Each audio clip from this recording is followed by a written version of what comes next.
Bonjour, bon peuple de Dieu. Une histoire peu connue, mais réelle. Je vais vous la dire. En effet, le 8 septembre 14, fête de la Nativité de Marie, Marcel Lanchon est en train de prier dans la chapelle de Notre-Dame des Armées à Versailles. La Vierge lui apparaît accompagnée par Saint Michel et Sainte Thérèse et communique le message suivant. Si, en union avec mon divin Fils, j'aime toutes les nations qu'il a rachetées de son sang. Vois comme je chéris particulièrement ta chère patrie. Mon fils désire que l'on fasse des images et des statues me représentant ainsi, et qu'on m'invoque sous le vocable de reine de France. Si l'on répond à ce nouveau désir de son divin cœur, la France redeviendra tout particulièrement mienne.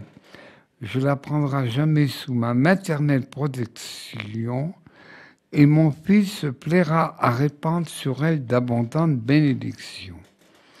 Il faut bien vous dire que nous sommes à la déclaration de la Première Guerre mondiale 14 et le ciel intervient. La mère de Dieu apparaît une deuxième fois à Marcel, vêtue d'un manteau bleu décoré de fleurs de lys et bordé d'hermines blanches. Ses pieds sont posés sur un globe terrestre où le mot « France ». Elle hausse son manteau, découvrant une ceinture bleue et une écharpe tricolore. Visiblement, le 8 septembre 1914 n'était pas un jour comme les autres. Au même moment, à 100 km de Versailles, Monseigneur Emmanuel Marbeau, évêque de Meaux, promet d'ériger une statue à Notre-Dame si sa ville est épargnée par la bataille de la Marne qui fait rage dans les environs. On ne découvrira plus tard que la Vierge apparaît plusieurs fois entre le 5 et 8 septembre. 8 septembre 1914, à Barcy, près de Meaux, indiquant aux soldats allemands de ne pas aller plus loin en direction de Paris.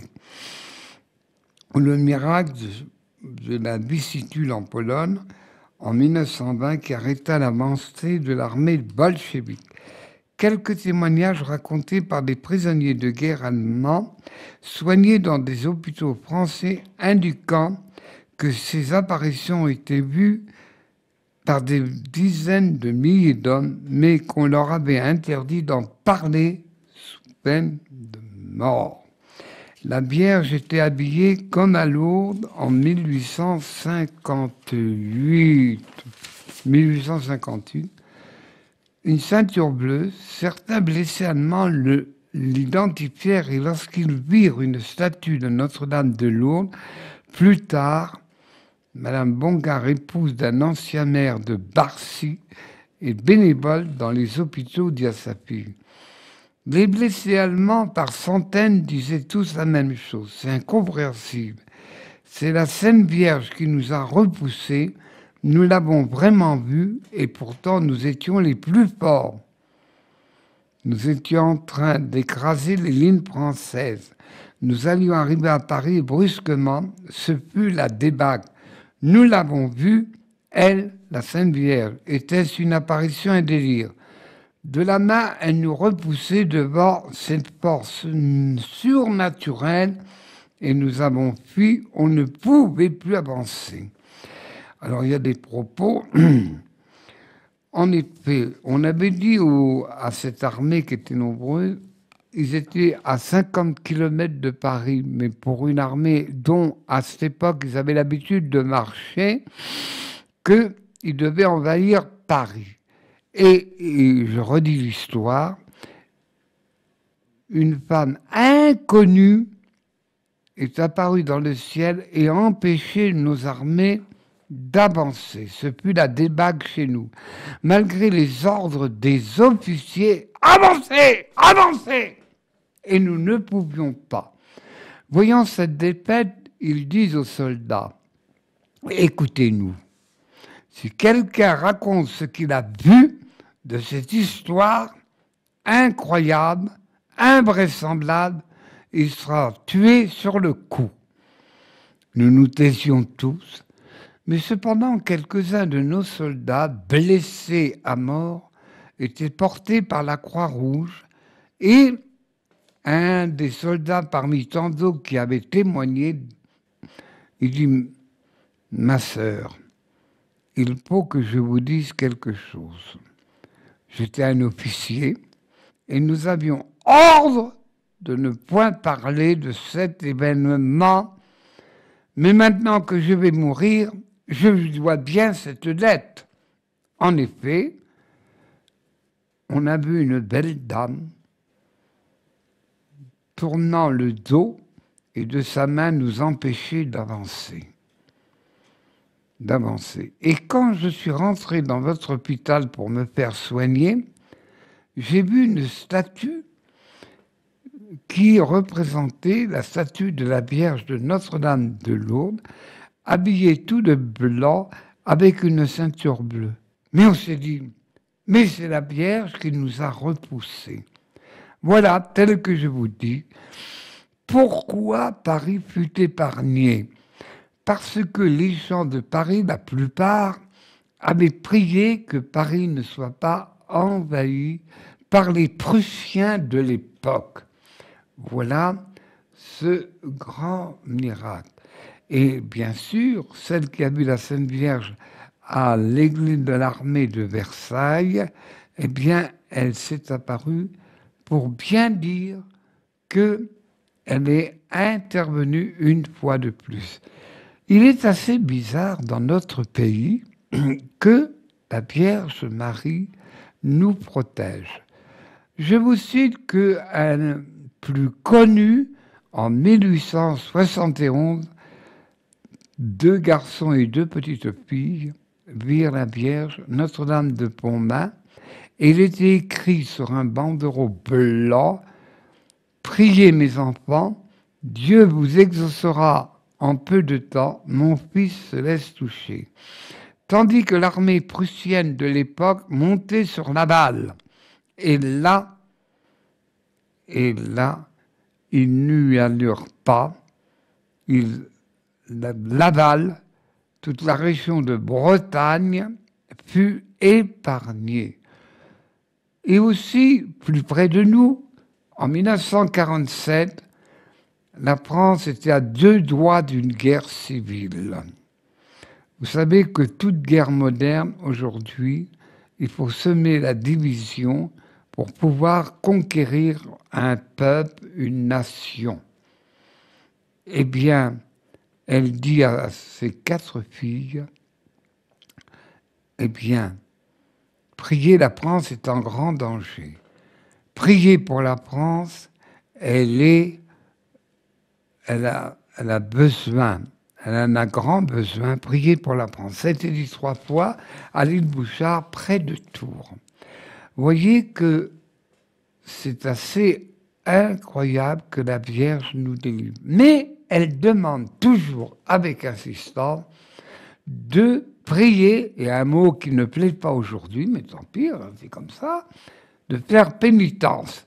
Alors pour beaucoup d'auditeurs qui écoutent, pénitence veut dire se sacrifier, se priver, soit de manger le mercredi et le vendredi, ou soit de ne pas être avachi sur un fauteuil en train de garder la télévision. Il est vrai que la télévision, ça vous endort, mais ça vous prend la tête. Voilà ce que veut dire le mot pénitence, se priver de quelque chose. Et bien sûr, c'est plus ou moins tombé dans l'oubli, mais c'est simplement pour vous dire, ô bon peuple de Dieu, la Vierge intervient toujours.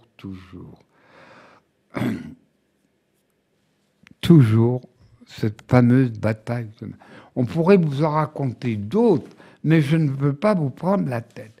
Comme je raconte une autre histoire, comme nous approchons de Noël, il est de bon ton dans notre tradition de nos pays anciennement chrétiens de raconter une belle histoire.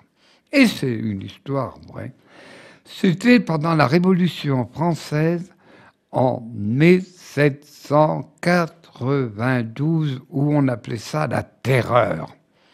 Et voilà qu'une escouade de soldats, 4 ou 5 hommes, ils allaient du côté de Fougères, séparer la Bretagne par le grand ouest de la France, le Gouesnon, fleuve qui fait beaucoup discuter.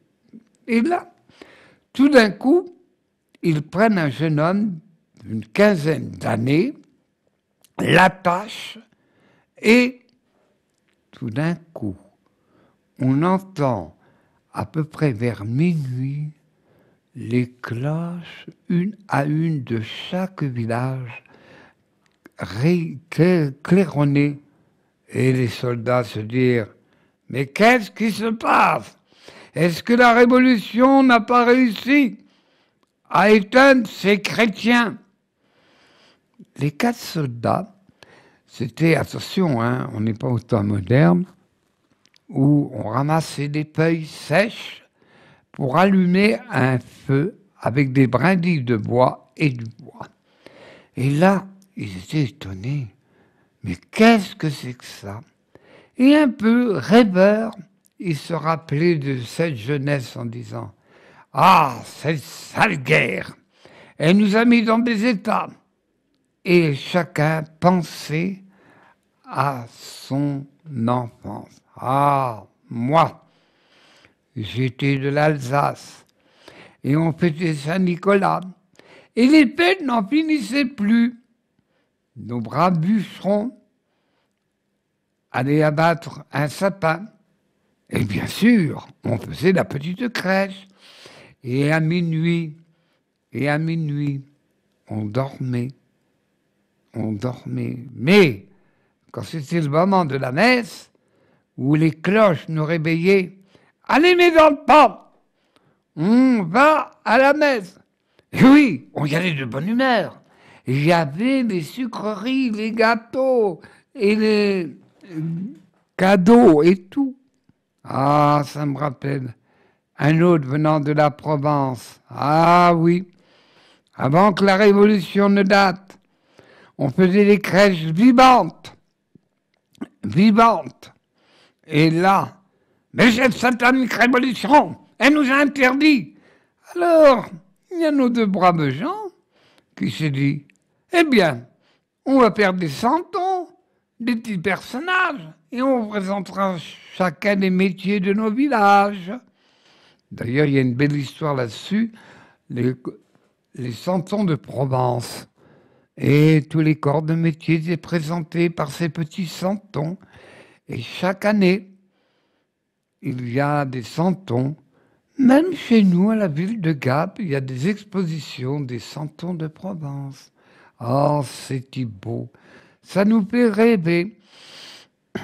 Aussi, l'autre qui venait de Normandie se dit, ah, nous, quand on est à la messe de minuit, sous haut de neige, on disait, en rentrant de la messe, on se dit comme ça, ah, dis, on va passer par l'écurie et l'étable. Allez mon gamin, donne une botte de foin à nos bêtes, c'est Noël, il ne faut pas regarder aujourd'hui, on donne avec abondance. Et tous ces 4 étaient là à rêvasser. Ah, comme diraient les anciens qui se perpétuent à travers les âges, c'était le bon temps, il y avait l'amitié, et comme disent les braves gens, il y avait un peu de religion, et maintenant, allez-vous voir ça. Et le chef dit, ils se regardaient les uns les autres, ils regardaient ces gars, les yeux hagards, les oreilles toutes oreilles, et écoutaient les cloches de chacun des villages. Ah, toi, le Chouan, t'as été prisonnier. Et le chef, avec son couteau, coupe les ficelles. Étonné, moi qui m'attendais à mourir. C'est pas possible. Allez, dirent tous les 5, sauve-toi. Pris d'émotion, mais je dis, mais qu'est-ce que c'est que ça? ils vont me fusiller. Surpris. C'est Noël aujourd'hui. On ne tue pas. On ne tue pas. Et le chant parti. Voilà une histoire vraie. C'était déjà, comme on dit aujourd'hui, dans les chaumières, cette petite histoire de Noël. Alors, déjà, on prépare les crèches et tout. Chacun y met de son mieux. Voilà, bon peuple de Dieu. Le Noël, pour nous, c'est la fête de famille. Et sans le savoir, on remercie Dieu qui a envoyé son Fils. Et un grand évangile dit, et le Verbe s'est fait chair, et il a habité parmi nous. Bon peuple de Dieu, déjà je peux vous dire d'avance, bon Noël et préparez le bien dans la famille et rassemblez-vous et oubliez les différentes histoires incroyables, que le bonheur règne dans nos foyers. Bon peuple de Dieu, merci.